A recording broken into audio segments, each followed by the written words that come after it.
পশ্চিমবঙ্গ রাজ্য প্রতিবন্ধী সম্মেলনী টালিগঞ্জ 2 এরিয়া কমিটির ব্যবস্থাপনায় আমরা 98 নম্বর ওয়ার্ডে আগামী 3রা ডিসেম্বর বিশ্ব প্রতিবন্ধী দিবস, যা কলকাতার রানী রাসমণি রোডে সংগঠিত হবে, তাকে সফল করার লক্ষ্যে এবং আগামী 2025 10ই ফেব্রুয়ারি দিল্লিতে যে বৃহত্তর সমাবেশকে সংগঠিত করা হবে, তার দাবিতে 100 নম্বর ওয়ার্ডে প্রচার চলছে। টালিগঞ্জ 2 এরিয়া কমিটি 98 নম্বর ওয়ার্ড এবং 100 নম্বর ওয়ার্ডকে নিয়ে সংগঠিত।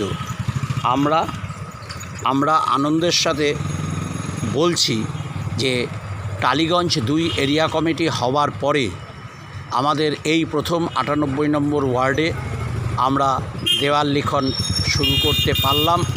আমাদের প্রচার এবং সংগঠনের শ্রীবৃদ্ধি ঘটাবার জন্যে 98 নম্বর ওয়ার্ডের পাশাপাশি 100 নম্বর ওয়ার্ডেও আমরা সক্রিয়ভাবে কাজে লিপ্ত রয়েছি।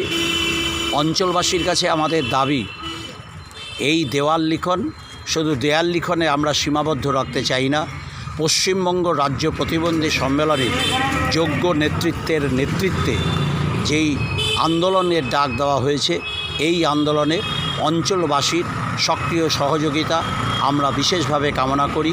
কারণ বিশেষ চাহিদা সম্পন্ন ভাই বোনদের দাবিকে আদায় করবার ক্ষেত্রে অগ্রণী এবং অন্যতম ভূমিকা পালন করে চলেছেন পশ্চিমবঙ্গ রাজ্য প্রতিবন্ধী সম্মেলনে। আসুন আগামী 3রা ডিসেম্বর রানী রাসমণি রোডের সমাবেশে সকাল 10টায় সকলে জমায়েত হই। আমরা সমস্বরে আওয়াজ তুলি। প্রতিবন্ধী ভাই বোনদের, বিশেষ চাহিদা সম্পন্ন ভাই বোনদের প্রত্যেক কটা দাবিকে কার্যকরী করতে হবে।